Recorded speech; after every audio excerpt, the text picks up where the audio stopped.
Jueces, capítulo número 7, hemos dado lectura del verso 1 al 2 y recuerde el tema de esta noche. Predicaremos por el tema confianza solo en Dios. Amén. Confianza solo en Dios. Cuando ya estamos en el capítulo número 7, mis amados hermanos, sí, cuando ya estamos en el capítulo número 7, es importante considerar el suceso del cual dentro de la Biblia se nos hace saber que ya para esto Gedeón ha sido designado por parte de Dios para llevar a cabo una liberación para su pueblo. Ya usted habrá de recordar de qué forma Gedeón fue escogido por Dios. Un hombre que se aventuró a salir hacia el campo a recoger granos, semillas para poder luego de trabajarlas en una, como lo dirá la escritura, en un lagar, poderlas trabajar y volverlas a esconder, porque los madianitas juntamente con amalecitas y mucha gente oriental se había dispuesto a arrasar con todo. 7 años Dios había castigado severamente a Israel. Claro que sí, por su idolatría, por su forma de haberse rebelado con Dios. Mi amado, cuando vamos pues a la escritura, Dios concede a Gedeón para que sea firme el uso que el Señor habría de hacer con él, el darle prácticamente, si voy sumando hasta ese momento, darle 3 señales en firme. Esas señales, mi amado, tendrían que ver de manera estricta para darle a saber a este siervo la forma y la manera en que Dios no lo abandonaría, no lo dejaría solo.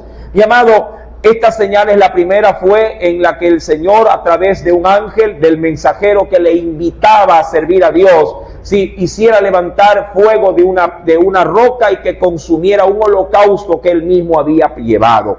Por otro lado, Gedeón también hizo, mi amado hermano, un petitorio delante de Dios, ya que luego de haber cumplido una orden de tirar abajo en su casa, en la casa de su padre, un altar que el padre de él había hecho hacia dioses paganos como lo era Baal, mi amado, él le pidió otra vez por segunda oportunidad de que le diera una señal. ¿Cuál era esa señal? De que lloviese en el campo y que él, al poner un vellón, una franela, por decirlo de alguna forma, todo el campo estuviese mojado, pero la franela estuviese completamente seca.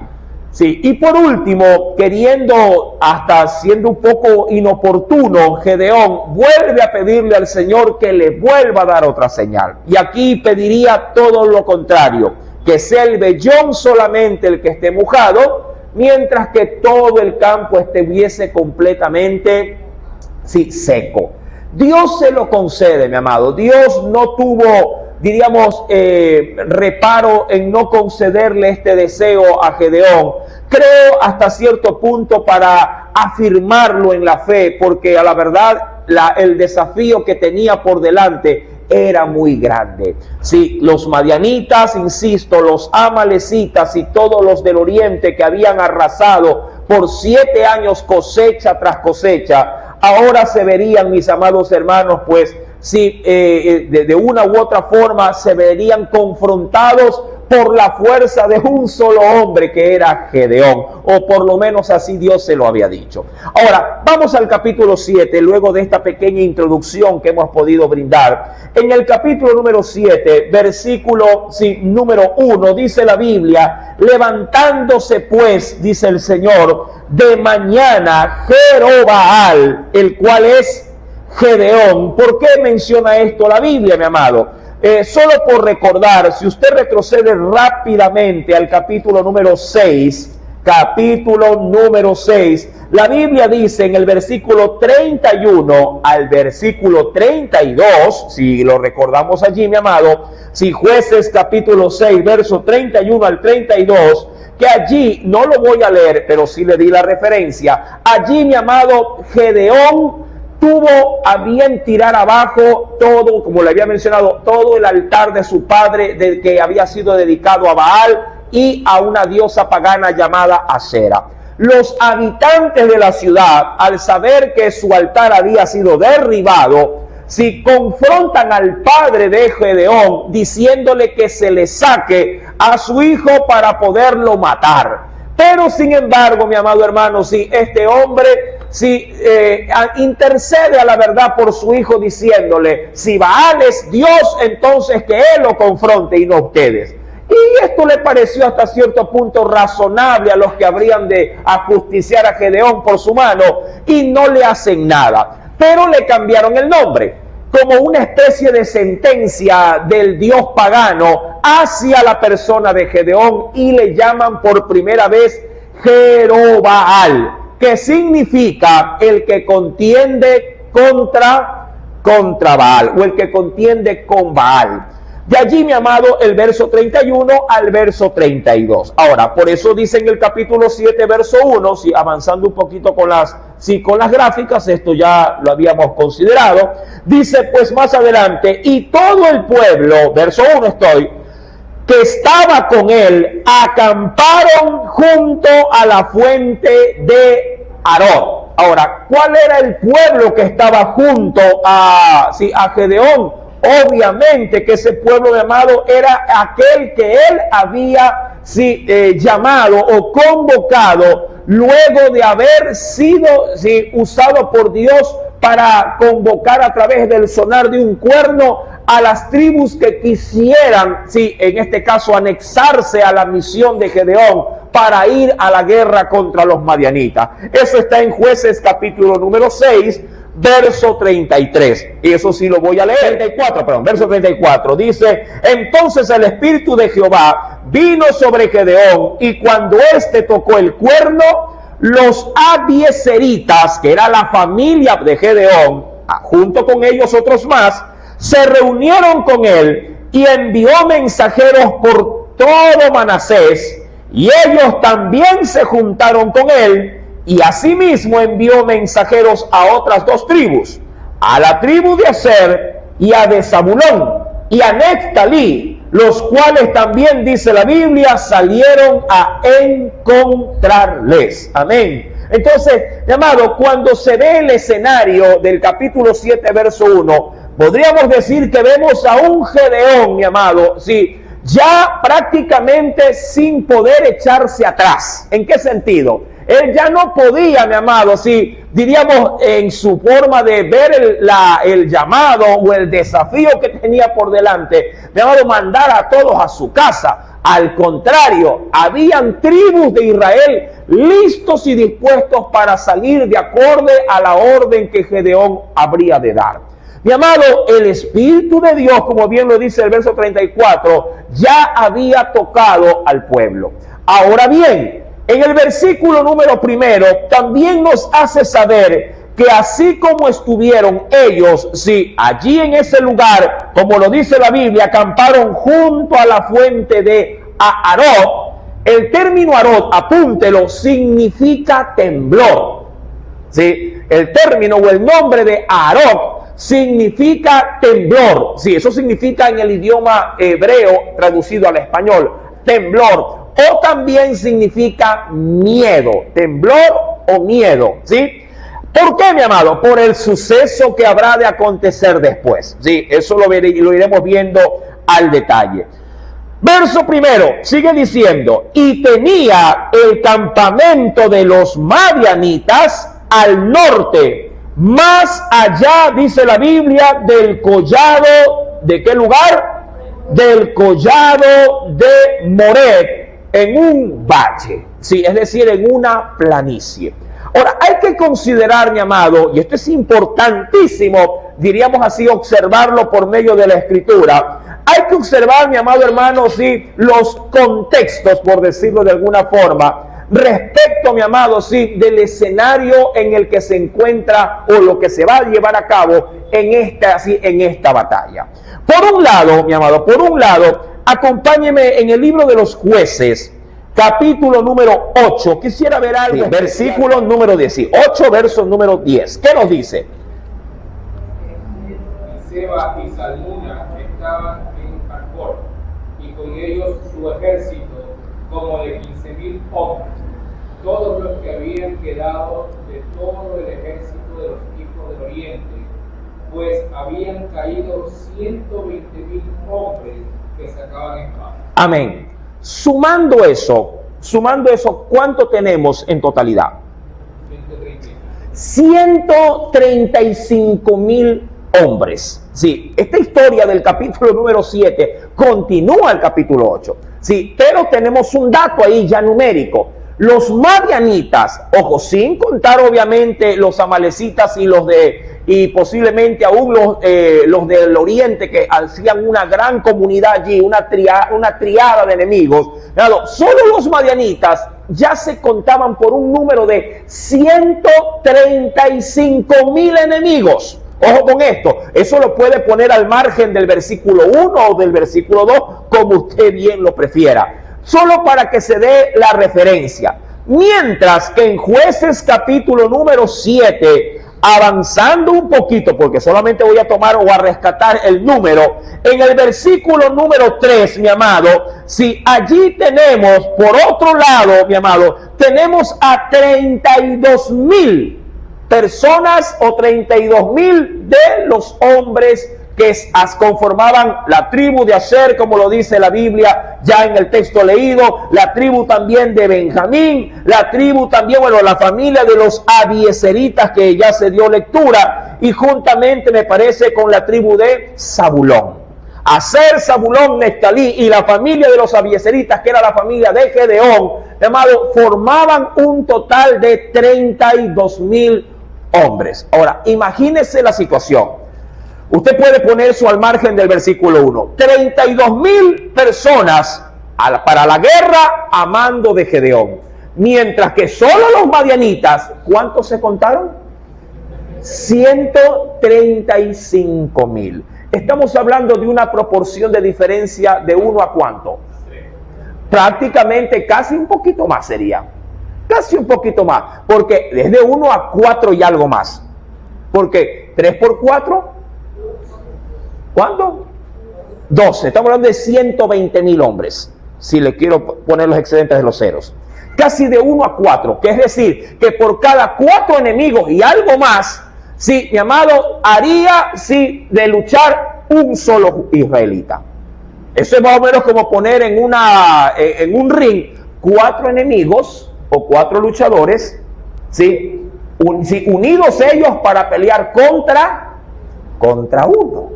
Ojo con esto, es un dato, mi amado, que debe de ser, creo yo, o en este momento, sí, debe de ser expuesto para que usted entienda, mi amado, sí, lo que va a ocurrir en el versículo número 2. Sí, y esto es importante, mi amado, insisto, porque esto a usted y a mí le va a dar, hasta cierto punto, le va a dar a su corazón, sí, una especie de angustia al saber qué es lo que Dios pretende y cómo Gedeón lo tiene que asumir. En el versículo número 2, ahora, mira que ya sabemos geográficamente dónde están los enemigos y dónde está Israel.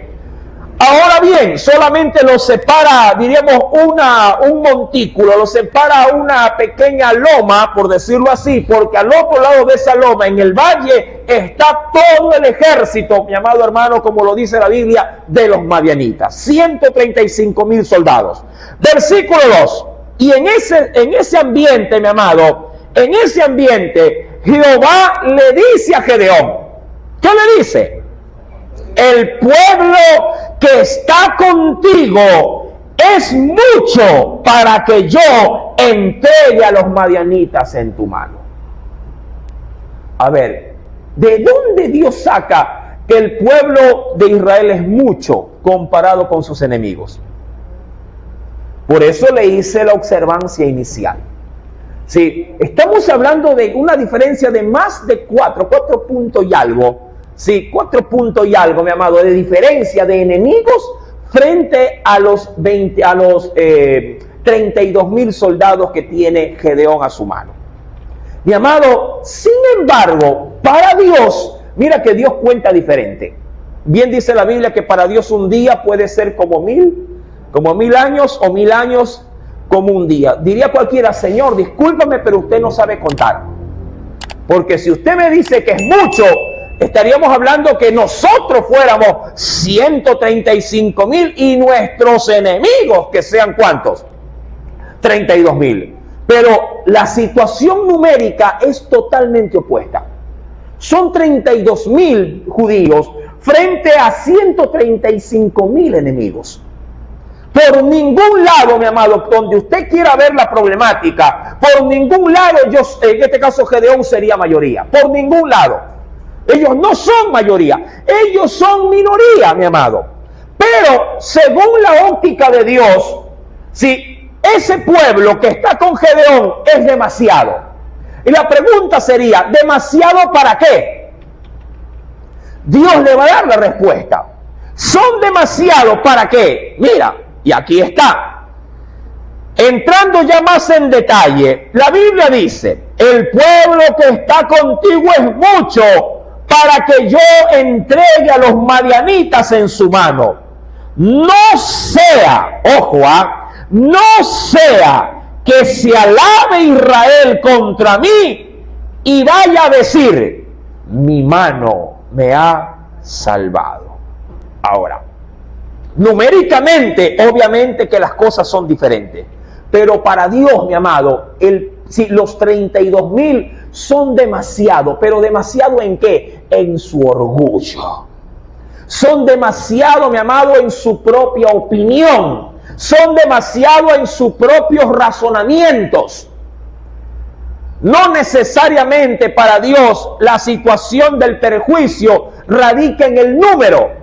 No necesariamente radica, mi amado hermano, en la cifra de lo que ellos son y de lo que son sus enemigos. Dios está viendo no el número, está viendo el corazón del pueblo que se habrá de disponer a luchar. Mi amado, qué curioso. Alguien podría llegar a pensar de Dios, si acaso estuviésemos en una situación, no digo igual, pero semejante respecto de los problemas, de las dificultades, qué sé yo, mi amado, esto puede ser visto bajo una gama muy amplia de colores, sí, mi amado, pero sin embargo, si tú planteas el problema, o lo que es mejor, si Dios ve el problema, Él podría decir, pero a la verdad tú te estás, como decimos nosotros, tú te estás ahogando en un vaso de agua, diría Dios. Pero usted podría decir, a ver, Señor, yo tengo 1001 problemas. Porque a veces así somos exagerados, ¿verdad? Cuando tenemos las cosas, digamos así, en nuestra contra. Cuando alguien está pasando por dificultades, todo problema, amado, se hace como una montaña. Uno dice, ay hermano, tengo problemas con mi hijo, tiene problemas de salud, está fallando en el estudio, aparte no tengo para la luz, no me alcanza para la comida, tengo tiempo que no puedo visitar a mi mamá porque vivo muy distante, y todo lo hace una montaña. Y de pronto para Dios, mi amado, la situación es, mira hijo, usted solamente lo único que tiene es un solo problema. ¿Cómo que uno solo? Tengo muchos, usted dirá. Pero para Dios, mi amado, claro, ¿por qué Dios lo ve así? Porque para Él no hay nada imposible, pues no, pero no así para nosotros. Ahora, Dios, mi amado, queriendo prácticamente darle no solo a Gedeón, sino al pueblo que lo acompaña, darle una lección de fe, una lección espiritual. Dios, mi amado, va a mermarle, ojo, va a mermarle al ejército de Gedeón. Va a quitarle el ejército a Gedeón. Usted dirá, hermano, pero qué inconsciente es Dios. ¿Cómo es posible que tras que si mis enemigos son más y tengo poco, de lo poco me va a quitar prácticamente y me va a dejar sin nada? Hermano, eso no se lo reclames a tu gente, eso reclámaselo a Dios. Dios sabe, mi amado, cuáles son las matemáticas exactas que a Él le dan el resultado final. Para nosotros 1 más 1 es igual a 2. De pronto para Dios es 100 menos 50, 500. Y tú dices, amén, así ha de ser. ¿Me explico? Para Dios, mi amado, nuestras numeraciones, nuestros cálculos, nuestras lógicas, nuestras finanzas, nuestra forma de llevar nuestros libros contables, que si bien es cierto humanamente pueden tener la razón, cuando Dios abre, mi amado, su libro contable, Él dice, a ver, aquí todo es negativo, negativo, negativo, y al final te dice, te va a sobrar 1000. ¿Cómo que 1000 si todo está en negativo, todo está en rojo? Dios es así, mi amado. ¿Qué le podríamos decir a Dios? Ahora, Dios quería, mi amado, darle a Gedeón, sí, una lección, y no solo a él, también al pueblo. Ahora, ¿por qué Dios hace esto? Si a la verdad, o verdaderamente, el pueblo que lideraba a Gedeón no era mayoría, era minoría. Y aquí, mi amado, es donde sale algo que yo le dije, que Dios le iba a pasar factura. Dios fue muy condescendiente con Gedeón, muy condescendiente. Por decirlo de alguna forma, cada caprichito de Gedeón, Dios se lo concedió. Y le cuento algo, si Gedeón hubiese seguido pidiendo señales, de paso, si hubiese seguido pidiendo señales para ver si está seguro o no de ser él el instrumento de Dios, mi amado, Dios así se lo hubiese seguido revelando o se lo hubiese seguido mostrando. ¿Sí? Por eso es que Dios con Gedeón en ese sentido no se hace problema. Él le dice, no seas malito, Señor, dame una señal de que has hablado conmigo. Y el ángel de Jehová hace un milagro, coge el báculo, toca la piedra y sale fuego, consume el holocausto y él se desaparece delante de su presencia. Y Gedeón queda con la boca abierta y dice, ay, he visto a Dios. Y queda temeroso y Dios vuelve a hablarle en ese mismo instante. Le dice, no, tranquilo, le dice, no te preocupes, no vas a morir. Esa misma noche, como para darle un soporte adicional, Dios le vuelve a hablar a Gedeón. O sea, no le da una señal, a la verdad le da 4. Le da otra señal y le dice, en la noche le habla y le dice, levántate y destruye el altar de tu padre. Para mí eso es una señal. Y qué mejor señal que luego de hacerlo no lo matan, Dios lo cuida. Y al contrario, le da una tercera señal, lo llena de su Santo Espíritu. Tremenda señal. Lo llena de su Santo Espíritu y al sonar del cuerno, lleno ya del Espíritu Santo, todos esos 32,000 hombres aparecen de la noche a la mañana. Mire, para mí esa es otra señal, que al sonar de un cuerno, ¿cuánta gente? Mire, yo sirvo acá y a veces ni mis hijos me obedecen. Por ahí a la insistencia mi esposa dice, oye, te llama tu padre. Y ahí vienen los muchachos, van corriendo. Gedeón hace sonar un cuernazo, amado, y vienen 32,000 hombres. Sí, prácticamente Gedeón pasa del anonimato, pasa a ser un líder. Del anonimato, mi amado. Mira las señales de Dios. Y pese a todo eso, Gedeón todavía le dice, no seas malito. Si vas a salvar por mi mano al pueblo de Israel, dame esta señal.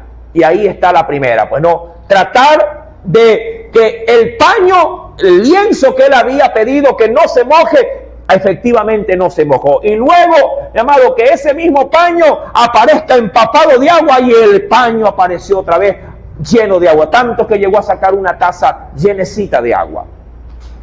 Ahora, esto, mi amado, hasta cierto punto, estas dádivas de Dios para con Gedeón y ese pueblo, mi amado, van a llegar también a su tope.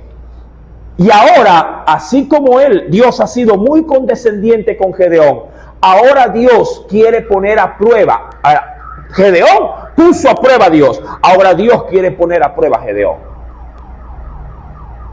Y creo que hasta cierto punto, el Señor tiene todo el derecho de hacerlo.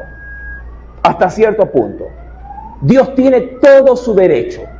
Si usted siempre le anda pidiendo a Dios, y no me va a dejar mentir, que le manifieste su gracia, sus milagros, su cuidado, su cobertura, su protección, y siempre Dios, mi amado, está ahí manifestándose, ¿sí o no? Ahí va y se manifiesta, Señor, mire ese muchacho que se va, que regrese en paz, y en la noche viene tu muchacho y regresa a casa, y cuando te toca la puerta y dice, mami, abre, a usted se le vuelve la paz al corazón, ¿o no es así? ¿Le vuelve o no le vuelve la paz? Sí, hermano. Cuando su niño se acuesta fiebrado, y ¿hasta qué hora, Señor? Dios mío, que esta noche ayer no pude dormir, por favor, ya no aguanto otro día más así. Si ten misericordia. Y el niño amanece fresquito. Y usted dice, ay, gracias, Señor, qué bueno eres, Padre. ¿Le manifiesta o no le manifiesta señales? Claro, Padre, mañana no sé si va a haber o no va a haber para la comida, pero igual la comida está ahí. Y tú la preparas y la dices, Señor, no sé de dónde, pero hemos comido hoy día. Señales, pruebas que Dios existe. Yo creo que el Señor, si así también Él lo desea, también nos puede pedir pruebas de fe a nosotros. Creo que está en su derecho. Así como Él se manifiesta a nosotros, yo también creo que Dios puede pedir que nosotros nos manifestemos a Él en fe. Y eso es lo que Dios hace con Gedeón. Y ahí, mi amado, en plena, diríamos así, en plena incertidumbre, ¿sí?, de estar frente a los enemigos, Dios le dice a Gedeón: el pueblo que está contigo es mucho. ¿Mucho para qué? Para que yo entregue a los madianitas en su mano. Es mucho, le dice. Gedeón, mi amado, no tiene opción a la réplica. Sí, curioso, mira que Gedeón era hasta cierto punto un poco intransigente con Dios, por la forma en la que, digamos así, abarca a Dios para que Él sea el que le conteste. Pero cuando ya Dios lo agarra y le dice, el pueblo es mucho, Gedeón no replica. Gedeón, mi amado, no le interpone, no le dice, Señor, ¿pero qué vas a hacer? No, él se queda callado.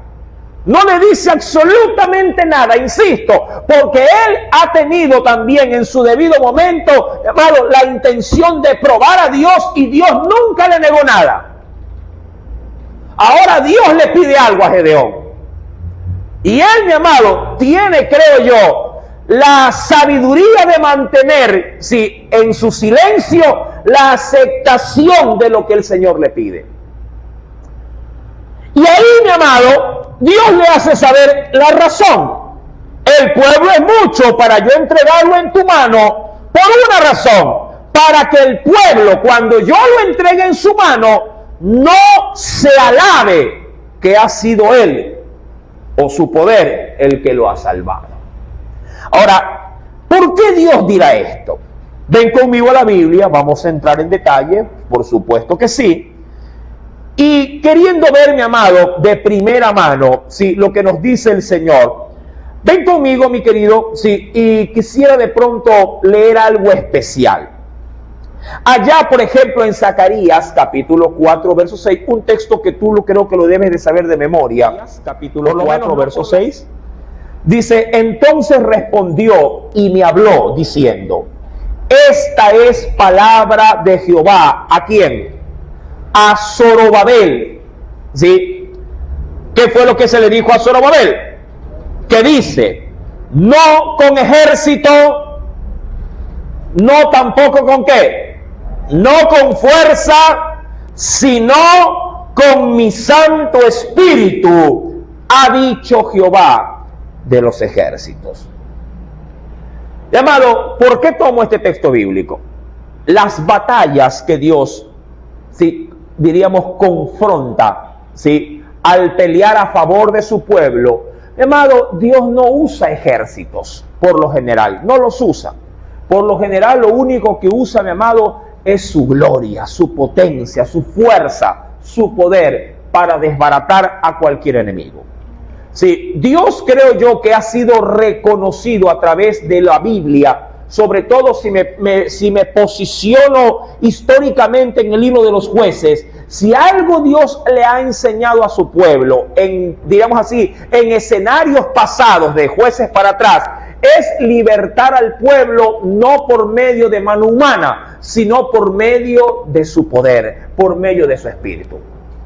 Ya lo hizo, por ejemplo, ahí en Egipto. Sí, lo libró con mano fuerte.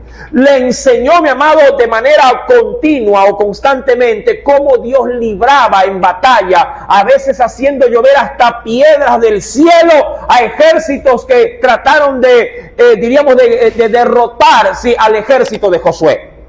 Dios, mi amado, se ha manifestado a lo largo de la historia, sí, con su gran poder y majestad para destruir a sus adversarios. Y en Zacarías 4:6 Mi amado, dice pues el Señor que cuando Él quiere vencer a un enemigo, no lo hace ni usando un ejército, ni mucho menos, usando la fuerza del hombre o la fuerza humana. No con ejércitos, no con fuerza, sino a través de que el Señor puede ganar su batalla a través de su Santo Espíritu. Eso por un lado. Por otro lado también, mi amado, hay que entender esto. Dios le ha dicho a Gedeón que no quiere los 32,000 en batalla, porque ellos pueden llegar a pensar que es el número que ellos son los que le ha dado la victoria. Y eso, mi amado, da lugar a algo que a mí me parece, sobre todo, muy especial a considerar allá en el libro de Jeremías. Sí, acompáñame por favor, capítulo 17, verso número 9 al 10. ¿Y qué dice ese texto, mi amado? Dice: engañoso es el corazón más que todas las cosas. Y aún más, le da un plus allí al corazón del hombre. No solo dice que es engañoso, sino también le dice que es perverso. Engañoso es el corazón más que todas las cosas y perverso. ¿Quién lo conocerá? Yo, dice ahí Jehová, que escudriño la mente, que pruebo el corazón para dar a cada uno según su camino, según el fruto de sus obras. Ahora, mira, hemos visto, me parece, si no me falla la memoria, la semana pasada, ¿sí? O el culto pasado me parece que vimos. Sí, hemos visto, mi amado, sí, que Dios es un Dios. ¿Se acuerda usted el día domingo, me parece en la noche, se hablaba acerca de la omnisciencia de Dios? ¿Se acuerda? Dios sabe lo que va a ocurrir. Dios sabe el futuro.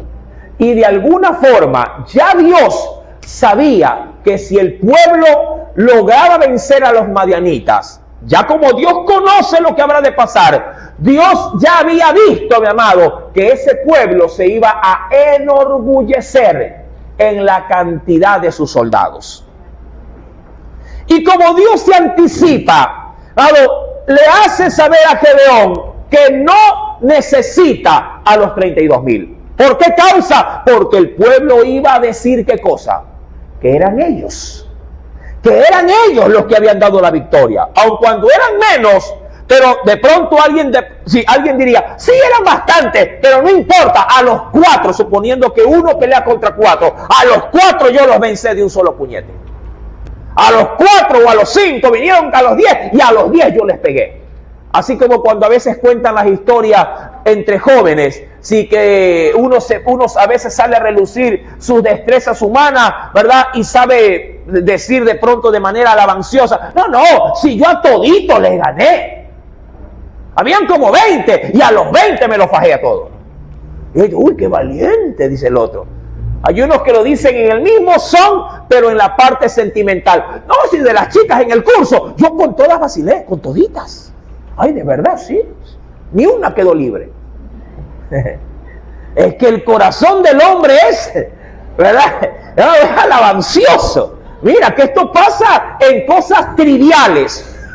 Ahora, mi amado hermano, Dios, insisto, que ve el porvenir, Dios dijo, no, esto no va a ocurrir en esta batalla.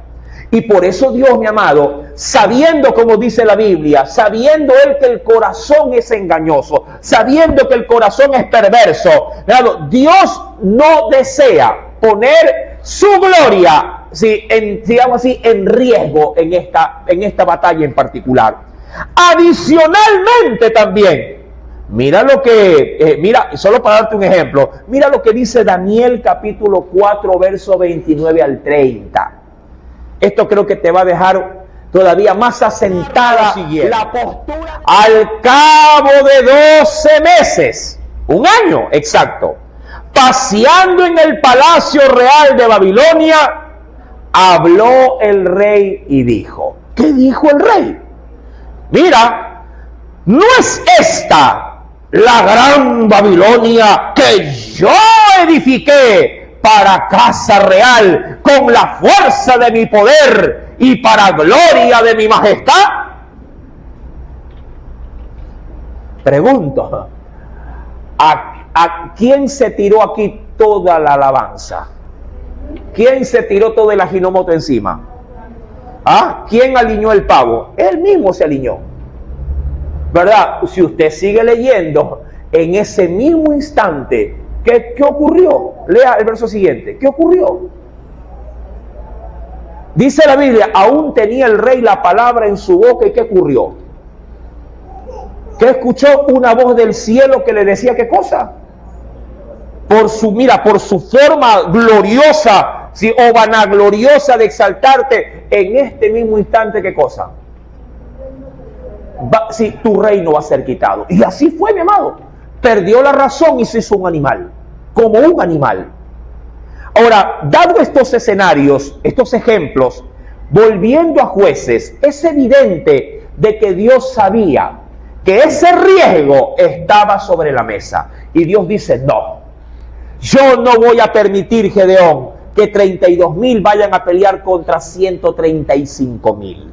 El pueblo que tienes es mucho para que yo entregue a los madianitas en tu mano.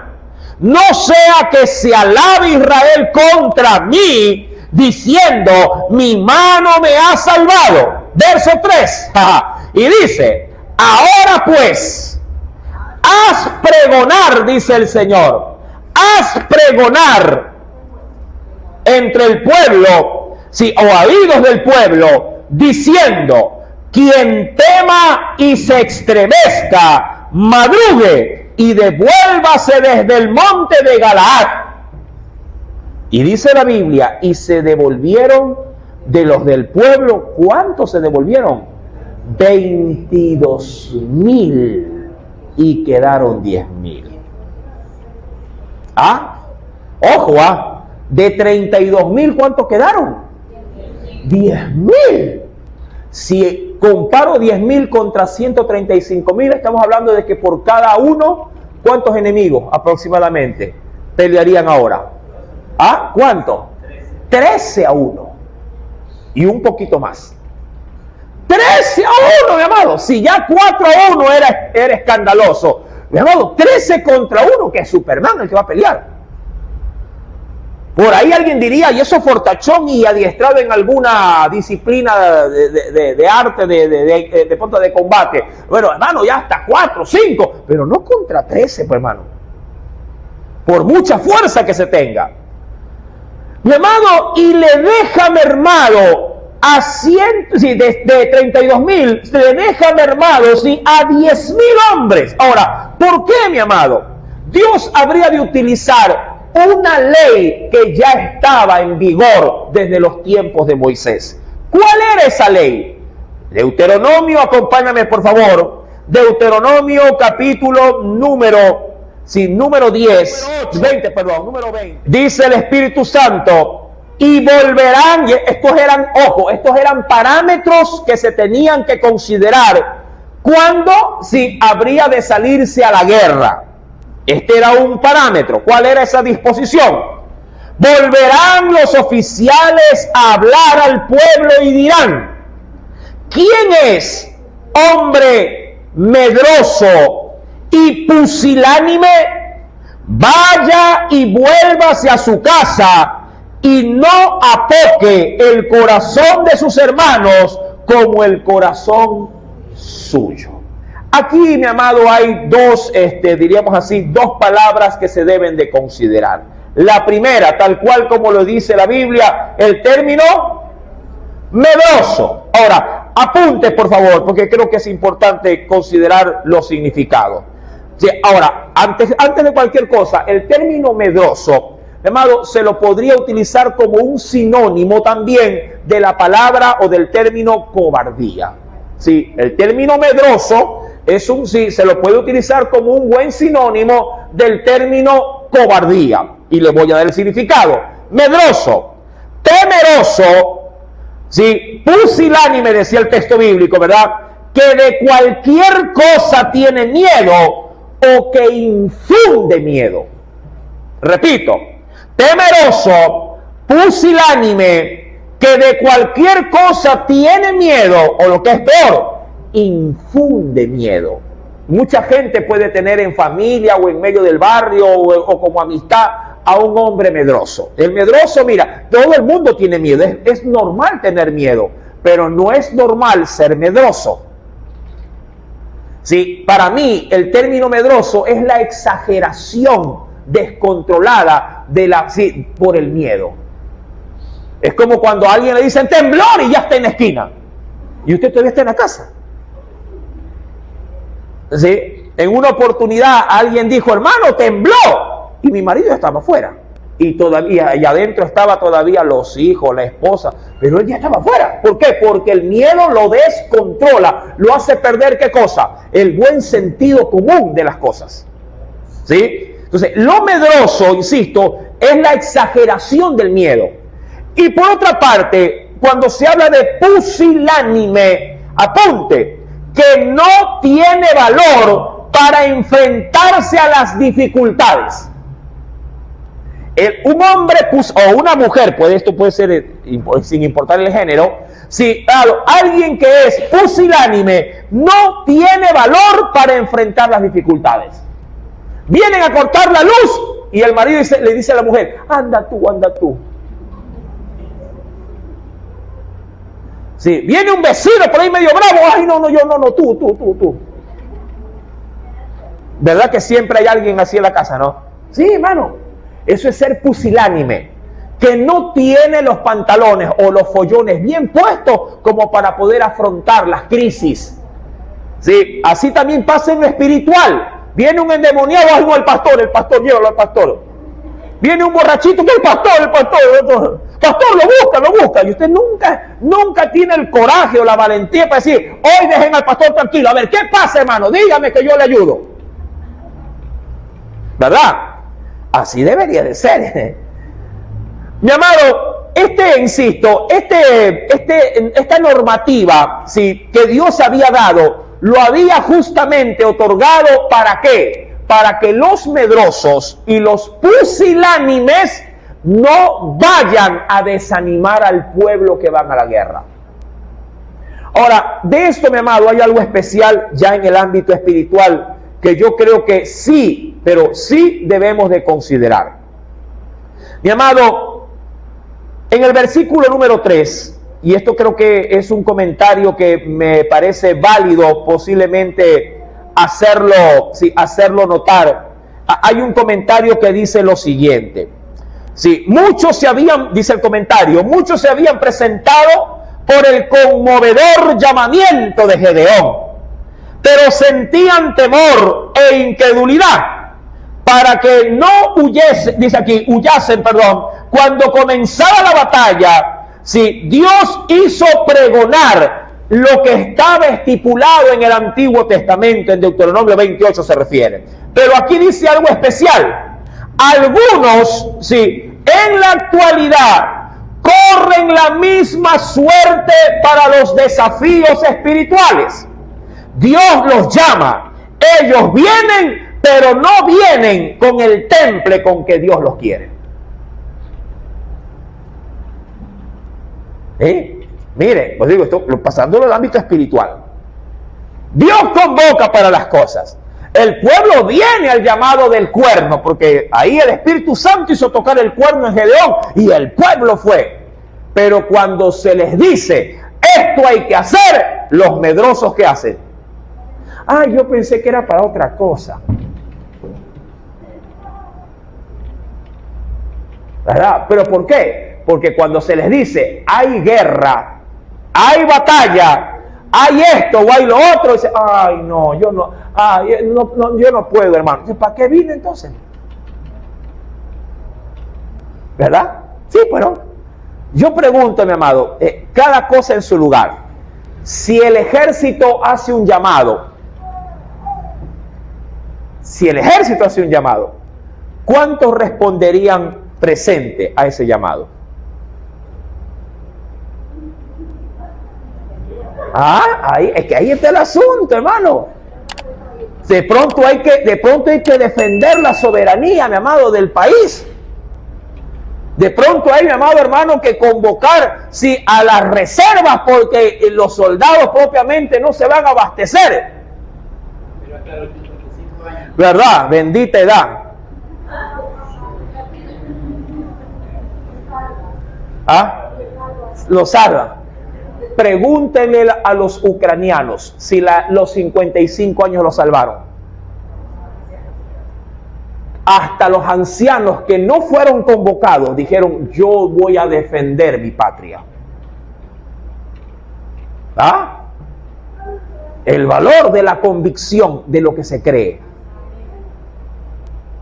La gente, mi amado, ojo, que sabe y ama por lo que va a luchar, no mira su limitación. Mujeres se han quedado a combatir. ¿Qué decir, mi amado, del gran desafío que tiene la iglesia? ¿Ah? ¿Qué decir, mi amado, del gran supremo llamamiento? Gracias a Dios, en el Evangelio no hay jubilación. Amén. En el Evangelio no hay jubilación. No hay tampoco liquidación. En el Evangelio, mi amado, la obra nuestra termina el día que Dios, mi amado, saque de nuestro cuerpo su espíritu.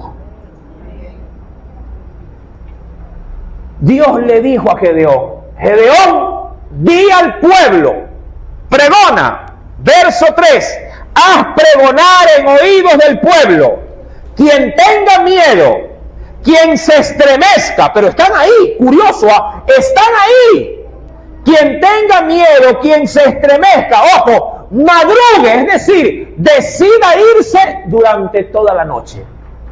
¿Para qué? Para que en la oscuridad, ¿qué cosa? Escucha. Por temor, por vergüenza, que lo vean desertando de las filas. Hazlo pregonar en la madrugada, dijo el Señor. Háganlo pregonar, madrugue y devuélvase desde el monte de Galaad. Y se devolvieron, es decir, que de los 32,000, mi amado, el 75, no, queriendo ser un poquito más apretado. ¿Cuánto? Un 70% será. Sí. El 70% se fue. ¿Por qué? Porque, amado hermano, ojo, el temor, mi amado, no camina de la mano con la credulidad. El temor no insisto, el temor no camina de la mano con la credulidad. El que teme, mi amado, no cree. Pero el que cree, mi amado, todo en Dios lo podrá hacer. Los temerosos, los medrosos y los pusilánimes eran mayoría entre el pueblo que iba a la guerra. Curioso, mi amado, todos fueron llamados, pero no todos fueron escogidos por Dios. Dijo: cobardes, ¿sí?, temerosos, miedosos, pusilánimes, que se retiren en esta noche. A la madrugada ya no los quiero ver aquí. Y la gente, suave, se iban, pero por banda, pues hermano, se fueron 22,000. Y quedaron, dice la Biblia, ¿cuántos? Quedaron 10,000. Y la gente comenzó a irse, mi amado, como usted no tiene idea. Ahora, ¿qué dice la Escritura? Quiero ver esto, mi amado. Quiero ver esto de acuerdo a lo que la Biblia también nos enseña. Dice, por ejemplo, en Jeremías capítulo 46. Este texto es de oro, así que apúntelo, por favor. En Jeremías capítulo 46, verso número 5.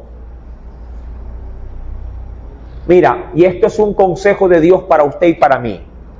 En la obra de Dios, mi amado, asegúrate de que no haya gente medrosa junto a ti. Asegúrate. Gente inexperta, sí. Gente posiblemente queriendo aprender, cómo no.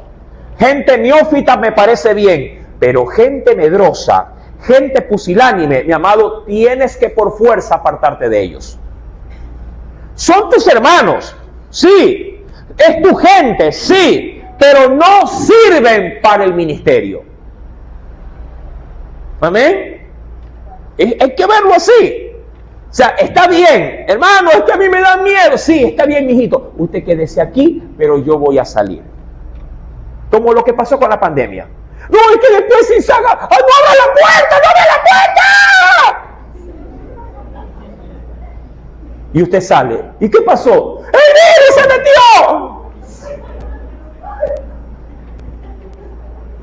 Así no era hace 2 años atrás.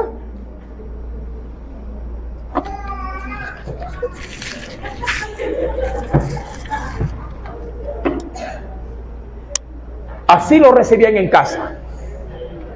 ¿No era así? Así era. No nos riamos tan fuerte, porque muchos pasamos por eso. Hay gente que hasta ya comenzaba a poner maquinitas de ozono.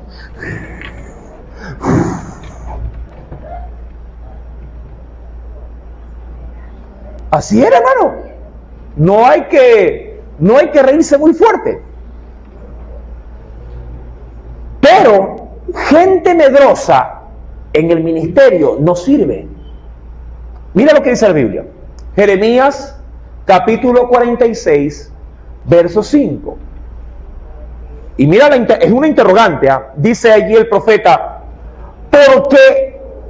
Dice, perdón, dándole bien el énfasis. Porque los vi medrosos retrocediendo. Si ve la pregunta, ¿no? Él va a responder allí. Porque los vi medrosos retrocediendo, y dice, sus valientes fueron deshechos. Ojo, gente valiente en guerra, gente que estaba, mi amado, dispuesto a dar su vida. Para mí un valiente es lo opuesto de un medroso, obviamente que sí. Pero como los medrosos salieron en medio de la batalla con los valientes, ¿qué hicieron, mi amado? ¿Qué hicieron?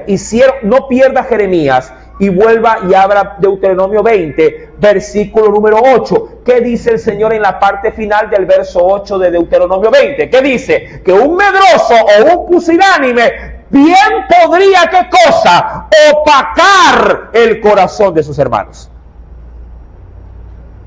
Es decir, que aún al valiente le podrían hacer tener, ¿qué cosa? Miedo. ¿Sí? Mi hijo, uno de ellos, me dice, papá, está lloviendo. Y suena, ya se inundó todo. Y no vas a ir, ¿verdad? Digo, sí voy. Otro trueno. Y me enseña las fotos. Está inundado por acá, dice. Y me enseña otro. Y acá está más inundado. Y yo le digo, cállate, diablo sucio. Así el agua me llega hasta el cuello. Yo tengo que ir donde Dios me ha llamado. Parece broma. Pero es que así es, hermano. En el caminar cristiano siempre van a haber, ojo, cosas, o van a haber, llamados, situaciones, o van a haber personas que te quieran, llamado, infundir temor. Pero Jesús dijo a su manada pequeña, no temáis, mi amado hermano, no temáis, mayor es el que está con nosotros que el que está allá afuera. Aleluya. Ahora, ¿por qué los vi medrosos retrocediendo? Dice Jeremías 46:5. Y claro, ¿qué hicieron los medrosos? Sus valientes fueron deshechos y huyeron sin volver a mirar atrás. Miedo de todas partes, dice Jehová. Mira hasta dónde pueden afectar los pusilánimes. Hermano, gente pusilánime no sirve para servir. Y no deberían de servir para el ministerio. Sí, pueden estar en los congregados. Indudablemente que sí. Porque Dios, aún a los medrosos, el Señor los ha lavado con su sangre y los ha salvado. Pero no sirven para servir. Sí, es como que si un niño espiritualmente quisiera liderar una iglesia. No puede. Tiene que alcanzar primero la madurez. Tiene que crecer. Claro. El buen deseo no es suficiente. Tiene que añadir las virtudes que la Biblia dice que se deben de tener para poder ejercer, ser primero puesto a prueba. Y si pasa la prueba, entonces Dios le concede el llamado al ministerio. Un medroso, mi amado, no puede ser tu compañero. Ten cuidado. Ten cuidado, hermano. Imagínate que elijas a alguien medroso para casarte. ¿Ah? Puede ser muy bonito, puede ganar bastante, puede darte la seguridad, pero un medroso como esposo, un medroso como esposa, fatal, mi amado, fatal. Mucho más si sabes que vas a servir o que tienes un llamado de servicio a la obra. Mientras tú dices, voy, él dice, no vayas, mijito, no vayas, mijito. Oye, pero tú bien me deberías de decir, vamos, apóyame. Y más bien me detiene. Es como que si tuvieras un lastre en el pie y tú vas arrastrándolo. Ese día 22,000 se quedaron afuera y se quedaron 10,000. Gedeón, mi amado, yo no sé, pero Gedeón, hasta yo hubiera dicho, no, bueno, Señor, voy a decir hoy día, a ver, los miedosos, por favor, los que tienen miedo para afrontar a los madianitas, a los amalecitas y a los orientales, por favor, que se vayan esta noche. Hasta la madrugada les doy, madruguen y váyanse. Yo si estuviera en los zapatos de Gedeón, yo hubiera dicho, bueno, hay 32,000, que se vayan unos 2,000, dije yo, no. Hubiera dicho yo, que se vayan unos 2,000. Pero no, pues hermano, se fueron 22,000, pues. La cosa cambia, pues. 22,000 son bastante.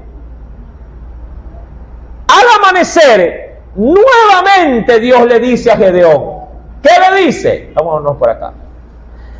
Y Jehová dijo a Gedeón, aún es mucho el pueblo. ¿Cómo?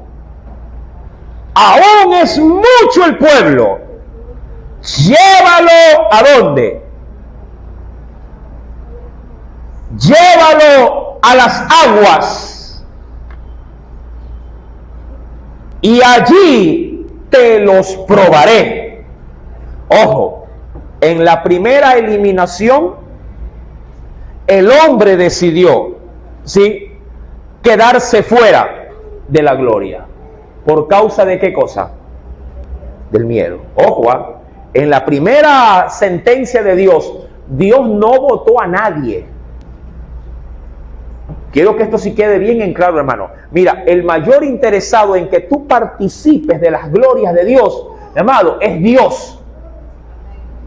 El mayor interesado en que tú veas su gloria, tú veas su poder, es Dios. Pero Dios, reconociendo lo que tenía, simplemente mandó a decir que los que tienen miedo se vayan. Ahí Dios no decidió por nadie. Ellos decidieron salirse. Es como que yo le diga, hermano, hoy tenemos vigilia. ¿Quién vino preparado? Vamos a reprender solamente y vamos a traer unos endemoniados porque hoy salen libres, porque salen libres los endemoniados. ¿Cuántos se quieren quedar en vigilia? Para orar, porque el diablo va a bailar en calzoncillo y de ahí nosotros en el nombre de Jesús lo vamos a reprender. La gente dice, bueno, pastor, como yo no vine preparado, no traje ropa, y yo digo, tranquilo que arriba hay ropa. Bueno, es que la pastilla aquí, y le mando a comprar la pastilla, es que la verdad yo tengo que dormir en colchón ortopédico, hermano. Buscará la excusa que sea y dirá, es que esto no es para mí, pues hermano, ¿verdad? Entonces Dios dijo, el que tiene miedo váyase, y se fue. Pero en la segunda, ¿sí?, situación, Dios los puso a prueba. Y esto es curioso. Antes de entrar en esto, mi amado, antes de entrar en esto, hay algo que usted tiene que saber. En Lucas capítulo 10, verso 19, recuerda que Dios no quería que la gloria de ellos se les subiera a la cabeza. Dios le dijo a sus hijos, a su pueblo, a sus discípulos, les dice, señores, he aquí yo les voy a dar potestad para que puedan pisotear o puedan pisar, ¿qué dice? Hollar serpientes y escorpiones. también les voy a dar, ¿qué cosa? Les voy a dar toda fuerza, así para que puedan, en este caso, pelear, ¿no? Puedan, dice aquí, sobre toda fuerza del enemigo. Seguido, y dice, y que también dice, nada os le pueda hacer daño. Pero, y escuche este pero, no se regocijen de que los espíritus se os sujetan, sino por algo ustedes deben de estar solamente regocijados. Regocíjense de que vuestros nombres estén, dice allí, escritos ¿en dónde? Es decir, asegúrate de que tu salvación sí esté intacta, por decirlo de alguna forma. Amado, Dios te puede usar para maravillas aquí en la tierra. Dios te puede dar la honra y el privilegio de que experimentes, amado, los milagros más maravillosos que ni el mismo Jesús posiblemente los haya hecho, porque el mismo Señor dijo, cosas mayores que las que yo he hecho, las harán ustedes. Pero, amado, nada de esto debería, ¿sí?, de afectar nuestro ego. Nada de esto debería de afectar, mi amado, la gloria que obviamente todo ser humano si tiene, o su autoestima tiene en su corazón. Esto debe de quedar intacto. Toda cosa que nosotros hacemos, mi amado, para el Señor debe de ser retribuida al 100% en la gloria y la majestad de Dios. Sí. Dijo en algún momento a través de una parábola, sí, la palabra del sirviente, sí, hablando el Señor, dijo, bueno, luego de haber hecho toda la obra en el campo, al regresar a su casa, nadie recibe la atención del dueño, sino que al contrario, el Señor ahí dejó una lección diciendo, Señor, lo que debimos haber hecho, eso hicimos. Y nada más. Cuando tomamos el versículo número 4, Dios ahora, ya no el pueblo, le dirá a Gedeón respecto de una nueva prueba. Aún dice, es mucho el pueblo, llévalo a las aguas y allí te los probaré. Así más o menos como hoy. Sí, Dios dijo, hoy voy a probar al pueblo, voy a hacer llover y vamos a ver quién va para la iglesia. ¿Verdad? Claro, pues, ¿Él controla la lluvia o no la controla? Claro, hermano, Él la controla. Yo siempre le digo al pueblo, gracias a Dios, ya inventaron los paraguas. ¿Sí? Y dice, llévalo a las aguas, y allí te los probaré. Y del que yo te diga, por eso dice la Biblia, que muchos son los llamados, pero pocos son los que Dios escoge. Ahora, no te pongas bravo o molesto con Dios si Dios no te escoge. Amén, mi amado. Sí, eso es así, mi amado. Cuidado, caemos en el, ¿cómo le digo? En el mal de la gente. Ay, a mí no me escogió, a mí no me señaló, a mí, yo no salí, a mí no me dio. Mi amado, eso es para gente inmadura. ¿Sí? Para alguien que en Dios ha alcanzado madurez, si lo invitan a una fiesta, mi amado, y si acaso le tocó la mejor presa, gloria a Dios. Y si le tocó el platito sin presa, gloria a Dios también. Dirá, bueno, gracias al Señor, igual comí. ¿Verdad? Pero el que no es maduro en la fe, ¿verdad? Y si de pronto, Dios no quiera, se pasó el plato, porque a veces pasa, no, le sirven el de aquí, le sirven el de acá, y usted se queda así. El corazón, ya lo leí, el corazón es bien engañoso, hermano. Uno internamente, acá, mamá, acá, el CPU de acá, va a 1000 por segundo. Y ya uno piensa, ¿y para qué me invitó, pues? Si no me atiende. Y yo sí traje regalo. El de allá no trajo. Y mira, tremenda presa. Ve, se fue a parar a dejar el plato y viene con más. Oiga, la mente vuela. ¿Verdad? Claro, hermano. Y si le traen, y dijo, y ve, el pescuezo me tocó. Hermano, mira, y a veces las cosas nos pasan, ¿sabes por qué? Porque Dios las permite para probar nuestro temperamento, para poner a prueba nuestra fe, nuestra madurez. A veces las cosas les pasan a ciertos hermanos o hermanas, les pasan a ellos las cosas, porque Dios sabe que tiene que tratar con ese bendito carácter. Mi hermano. Y ahí es como que el Señor mete el dedo en la llaga, para ver si de una buena vez, mi amado, o te quedas en silencio agradeciendo por lo que te tocó, o de una vez explotas y todo el mundo se da cuenta verdaderamente qué tan podrido estás allá adentro.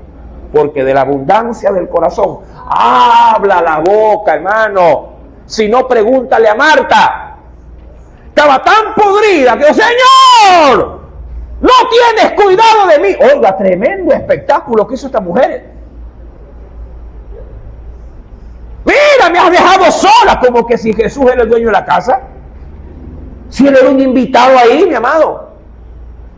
Dile a esa floja, a esa vaga que me venga a ayudar. Estaba podrida Marta, hermano. ¿En dónde? En su corazón. Mi amado, si Dios no te escoge, aun cuando eres o eres digamos así, eres de aquellos que ya quedaste, que tú dices, yo también soy valiente. Sí, pero Dios de pronto, hoy, como diría cualquiera, hoy no sales tú al escenario, hoy Dios escoge sacar a otro. Diría cualquiera, yo también sé predicar, yo también sé cantar, yo también sé X cosa, pero ¿por qué no me escogen a mí? O lo que es peor, el defensor del diablo. ¿Y por qué no lo escogen a él, hermano? Nunca faltan, hermano. Se lo aseguro. Ay, debería de sacarlo a él, hermano. Usted es malo.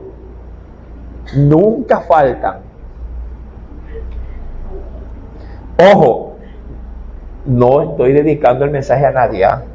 Estoy predicando la palabra. Amén. Dijéralo. O tírale un gloria a Dios para que ruede. Porque aquí veo que está el mensaje atragantado. Ay, hermano. Fue Dios el que le dijo a Gedeón. Mira, Gedeón, claro. ¿Usted cree que la gente no le echó la culpa de lo que va a pasar a Dios? ¿A quién cree usted que le echó la culpa? ¿A quién le echó la culpa? ¿A quién? A Gedeón le echaban la culpa. Y mira, aún es mucho el pueblo, llévalo a las aguas, y allí te los probaré, y del que yo te diga, vaya contigo, irá contigo, mas de cualquiera que yo te diga, no vaya contigo, el tal no irá. Dicho de otra forma, Gedeón, yo te voy a decir quién sí y yo te voy a decir quién no. Ahora, las decisiones de un liderazgo, Gedeón era el líder, nos guste o no, mi amado, sí, esto tenemos que ser muy abiertos, nunca serán bien recibidas por todos. Sean acertadas o no. Si son acertadas, siempre habrá un grupo que aun cuando sea lo correcto dirá, ay, a mí no me parece. Sí, mi amado. Así como cuando los cogen a los ladrones y están que les meten palo, déjenlo, ya, cuidado, lo matan. ¿Verdad? Y cuando ellos están robando y están matando, hay la gente que dice en ese momento, ay, ojalá los agarraran y los mataran, dirán, ¿verdad? Sí, así es el pueblo, sí, muy emocional en ese sentido. Mi amado, siempre las decisiones en un liderazgo tendrán gente que aplauda y gente que te abuchea. ¿Sí? De ahí, mi amado, que en el liderazgo, en el caso de Gedeón, muchos de ellos posiblemente dijeron, aquí hay 10,000 hombres para la guerra. Los 10,000 dijeron, aquí está la gente valiente, a las que no le tiemblan las rodillas. Con 10,000 vamos a enfrentar ¿cuántos enemigos? 135,000. Recuerda esto, un promedio de 13 o redondeando 15-1 ya. Un promedio. 15-1. Aquí hay gente para la guerra, dijeron ellos. Pero Dios dijo no. Ahora yo te pregunto, ¿Dios te debe alguna explicación si no te elige? ¿Te debe alguna explicación? Dos, mi amado hermano, y aquí quiero traer algo de paz a tu corazón. Si Dios no te escoge, no es culpa tuya. ¿Sí? Mira, así de sencillo. Si Dios no te escoge, aun cuando tú tengas como los otros 9,999 soldados, así tú tengas la igualdad del conocimiento, la igualdad de la destreza, la igualdad hasta de la estatura, la igualdad del conocimiento, la igualdad del talento, de lo virtuoso. Supongamos que sean gemelos los 10,000. Si Dios no te escoge, Dios te debe una explicación porque no te escoge. No me la debe, hermano. Simplemente a Él le plació en ese llamado no convocarme como lo que hace un director técnico. Hay 22 jugadores, solo 11 juegan. Los otros 11, ¿dónde se quedan? ¿Dónde se quedan? En la banca. Desde el público la gente grita, que lo pongan a fulano, que saquen a... ¿Verdad que es así? Ya. Y el técnico dice, no me da la gana. Él le da explicaciones al público. A ver, señores, el público, no lo voy a poner porque no, por esto, por lo otro y por aquello. Le explica. No. Es solo potestad del director poner al jugador que él cree que debe de estar en la cancha. Es su criterio. Así hace Dios con nosotros. Y el problema muchas veces no son de los que forman parte del pueblo. Es simplemente criterio de Dios llamar a uno y decir tú aquí. Y yo, tú no, tú ahí sentado. Pero sentado, sí, ahí sentado. ¿Y cuándo, Señor? Cuando a mí me parezca usarte. Amén, mis amados. Procesar esto es difícil. ¿Sí? Procesar esto es duro.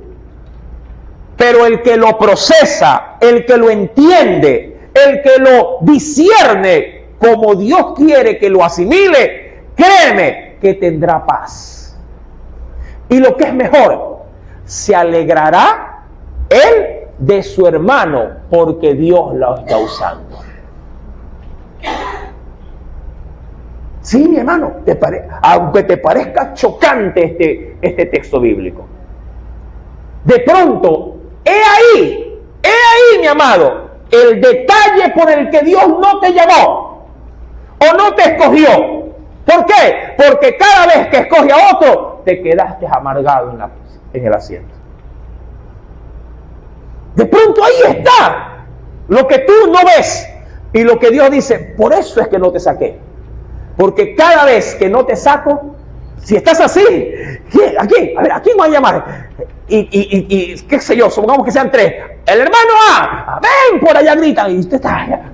Yo de ser el B. El hermano B, y por acá B. El hermano C salió para atrás tuyo, salió. Y tú, estando así. Nunca me llaman a mí. Yo tengo más tiempo en la iglesia. Yo también estudié.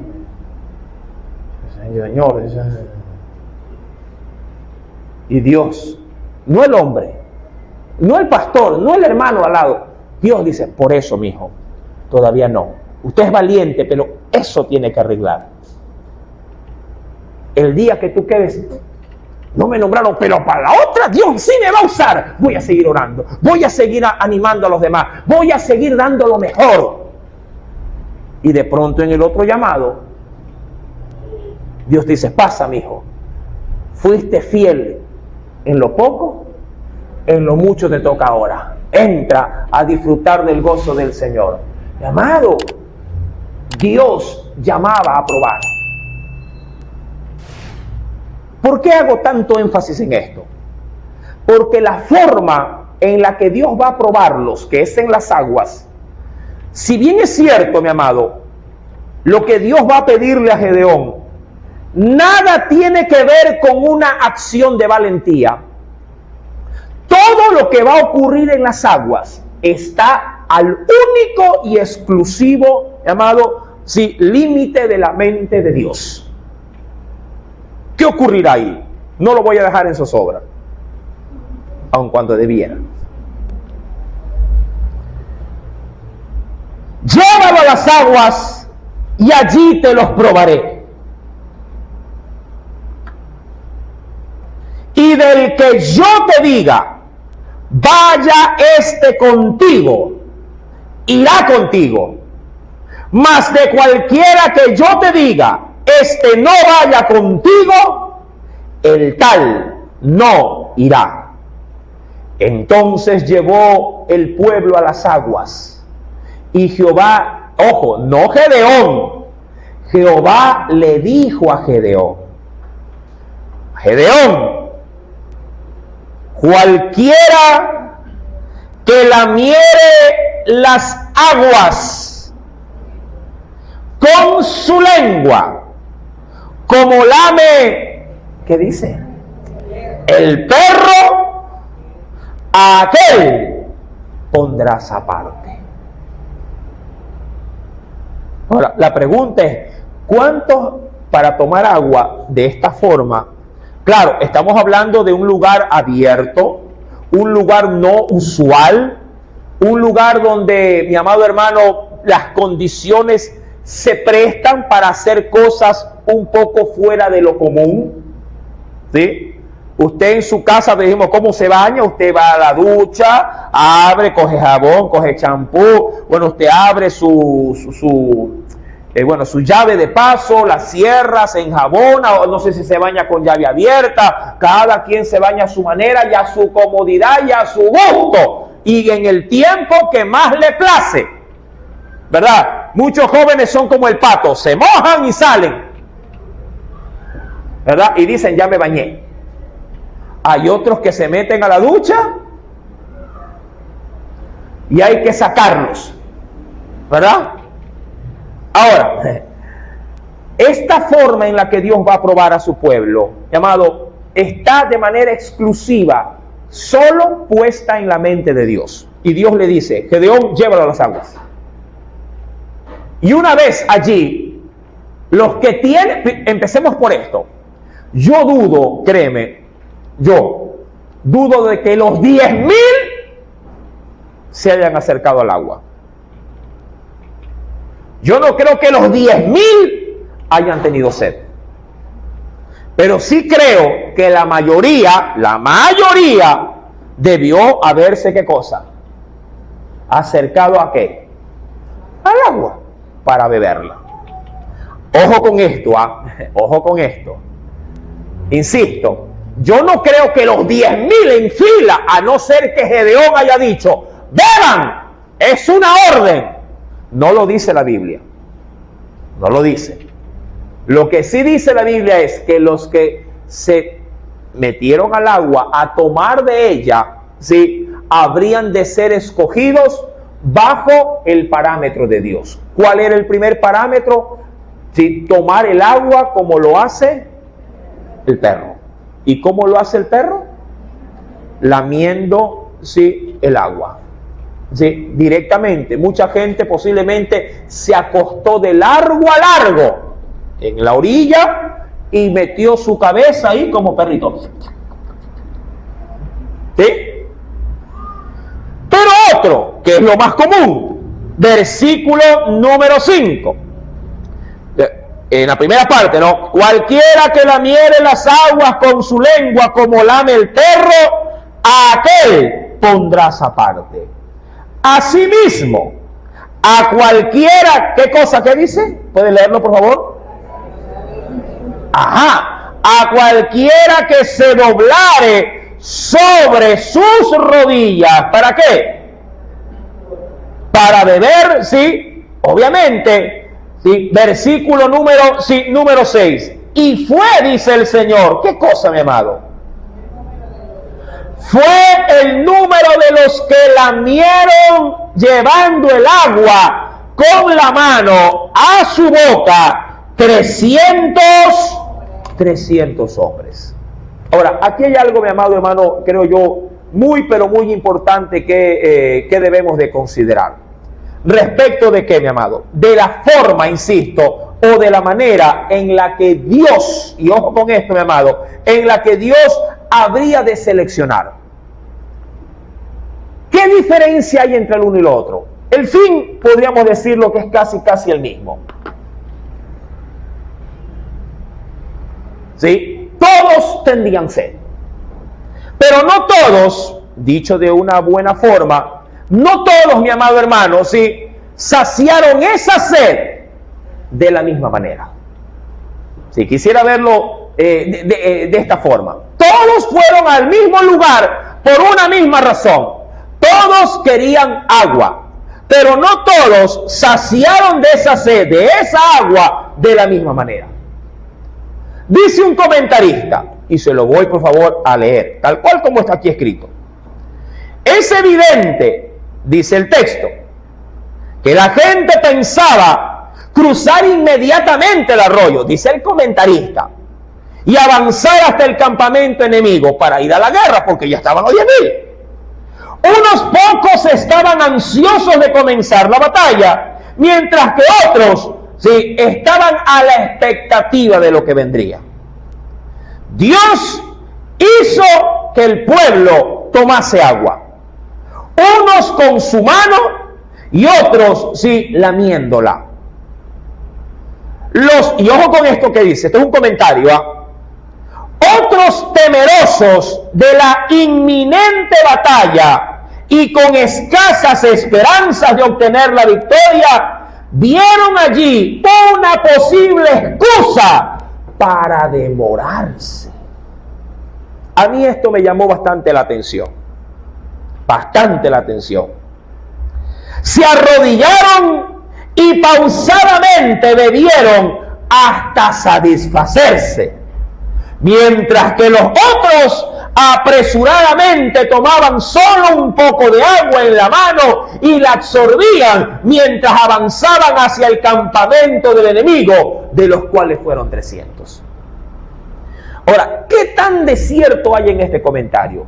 Ahora, a mí me parece bastante tinoso. No le puedo decir que es exacto, pero si viéramos este comentario conforme a la mente del Señor, posiblemente los que como usted lo ve allí, los que se echaron a tomar el agua, a diferencia de los que se la llevaron a la boca y la lamieron, como dice la Biblia, como un perro, posiblemente Dios dispuso en su corazón de que quienes estuviesen más atentos fuesen los que estén reservados para la batalla, y quienes no se hubiesen posiblemente despreocupado. Pero esto es un indicio solamente, pero yo no me voy a concentrar en el indicio, sino en el corazón del por qué Dios lo hizo.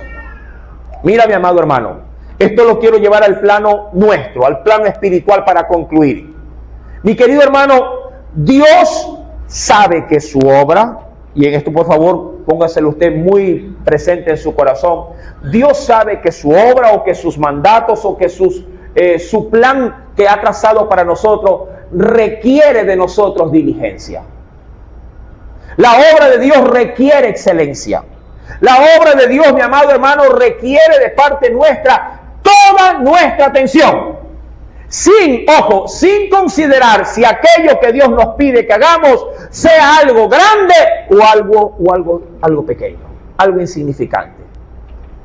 Todo lo que usted, mi amado, en Dios ha recibido para llevarlo a cabo, si lo hace con verdadera responsabilidad, si lo hace con amor, como lo dice el apóstol Pablo, si lo hace como a Dios le agrada, la Biblia dice que recibirá recompensa.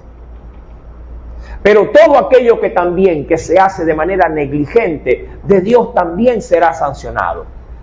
Yo no digo que estos 10,000 hombres, todos ellos, no querían participar en la batalla. Tampoco estoy diciendo que todos estos, mi amado, no estaban aptos para la guerra. Sí, pero hay unos, o hubieron pocos que estuvieron no solamente dispuestos, estuvieron preparados para ella. Eso sí, 300 estuvieron preparados para ella. Mi amado, la Biblia dice, y esto por mérito de la Escritura, en el Nuevo Testamento, la Biblia dice, cuando Pablo le escribe a Timoteo, que debemos de estar preparados para toda buena obra. Mira, cuando Dios nos llama, ojo, cuando Dios nos llama, ya por decirlo de manera general, ya no es tiempo de, ay, hermano, voy a estudiar para ir. No, cuando Dios nos llama, ya usted tiene que haber venido preparado. Mientras Dios no hace el llamado, preocúpate en prepararte. Mientras Dios todavía no te escoge, mi amado, preocúpate en instruirte, en estar listo. Así como en la segunda venida de Cristo, Dios nos quiere apercibidos para que su venida, como lo dice Pablo, no nos agarre como ladrón en la noche. Estos 10,000, mi amado, estaban ahí, todos habían podido pasar la primera gran prueba. Pero solo 300, mi amado, estuvieron listos, sin descuidar, por decirlo de alguna forma. Sí, ni aún, mi amado, como lo dice la Biblia, sí, allí en esa prueba, clavados en el agua, de pronto absorbiendo de ella. Pues ¿sabes cuál es la forma normal de tomar agua de un río? Ya visto así de manera tan gráfica como tenemos en la diapositiva, es meter la cabeza en ella y absorberla. Pero llevarla a la boca y lamerla, la cosa cambia. Esos 300, mi amado, tuvieron la sensatez. Ojo, no digo que los que estaban acá eran despreocupados, pero muchos de ellos, por su desesperación, no tomaron, mi amado, por lo menos el indicio, ¿sí? O la molestia de estar atentos de que los enemigos bien pudieran arremeter contra ellos en cualquier momento. Dios le dijo a Gedeón, verso número 6, y fue el número de los que lamieron llevando el agua con la mano a su boca 300 hombres. Es decir, solo 300 tomaron el agua del río y la dirigieron a su boca. Los 9,700 restantes fueron ellos los que se clavaron de cabeza, ¿dónde? En el río. Es decir, que la postura, ojo, la postura hizo la diferencia de la elección. La postura del cuerpo. La postura, mi amado. Y esto a mí sí me da un indicio, sí, espiritual muy fuerte. Mi amado, ¿cómo estás tú en tu postura? Ya no para beber, sino para servir. ¿Cuál es tu postura? Yo quisiera darte, mi amado, en esta preciosa noche, antes de concluir. Sé que me he tomado un poquito más del tiempo, pero créeme que ha sido, creo, necesario poder darle un poquito de realce. Mira, apunta esto. El término postura viene de una raíz llamada pose, sí, la pose. Y esto, mi amado, dicho de otra forma, ¿sabes qué implica? Sí, hablando de la pose, es el acomodo para poder, sí, ojo, para poder ubicarte conforme a la situación. El término postura viene del término pose, el cual significa cómo estás acomodado para poder estar, diríamos, en una situación. ¿Cómo estás ubicado? Y no hablo obviamente de estar parado de pie, no. Me refiero a la actitud de todo tu cuerpo, a la actitud de tu mente. Un hombre, por ejemplo, puede estar, ojo, de manera arrogante si se encontraría con gente menos capacitada que él. Y esa es su postura. Esa puede ser su postura. Hay, por ejemplo, gente que puede estar entre gente muy importante y él al entrar sentirse poca cosa y quedarse o hacerse aislado de los demás. Y esa es su postura o su posición delante de los demás. Mi amado, ¿cuál es tu postura delante de Dios? Y la Biblia dice que la mejor postura para poder comenzar a servir a Dios es, mi amado, la postura de la humillación. Porque la Escritura es clara cuando nos dice que al que se humilla, dice la Biblia, el Señor lo va a ensalzar. Es la mejor pose que Dios ve en un corazón para usar. Mi amado, de pronto todos podríamos estar en un mismo nivel teológico. Todos podríamos tener, mi amado, el mismo, y de hecho lo tenemos, el mismo alimento que se da desde el altar. Todos posiblemente participamos de las mismas alabanzas. Todos posiblemente participamos de los mismos cultos. Todos compartimos los mismos ayunos, las mismas bendiciones. Claro, pero no todos tenemos la misma postura para poder servirle al Señor. El hecho de llevar esta agua, mi amado, obviamente, Dios al ver cómo tú ingieres su agua, porque podríamos ser un poquito alegóricos, si yo quisiera decir que esa agua es el agua de vida que Dios, mi amado, le da a beber a su pueblo, la forma en que la bebes marca la diferencia. Si la bebes de manera apercibida, mi amado, eres un fiel candidato para ser usado. Pero si esa misma agua la bebes bajo una condición que a Dios no le gusta que tú la bebas, porque si tú bebes esta agua, mi amado, y al término de ella criticas el agua que se te ha dado, mientras que el otro la acepta de manera humilde y la acepta con un corazón muy dispuesto, créeme que para ese último esa agua será de bendición y para ti esa agua se te atragantará y te hará dar galillo. ¿Cómo estás recibiendo esa agua? ¿Cuál es la postura, mi amado, con la que tú, si bebes el agua que Dios te quiere dar? Estos 300 sería el número que Dios usaría para la batalla. Y qué sorpresa, 135,000 enemigos. Ahora tendrían delante de ellos ¿a cuántos? Y aquí prácticamente se perdió el número. Amado hermano, esto obviamente recién empieza. Porque aún de esos 300 ya no van a pasar por una eliminación, ya no. Pero Dios les va a dar la mejor y la más maravillosa, mi amado, lección espiritual con la que estos hombres van a confrontar a su enemigo.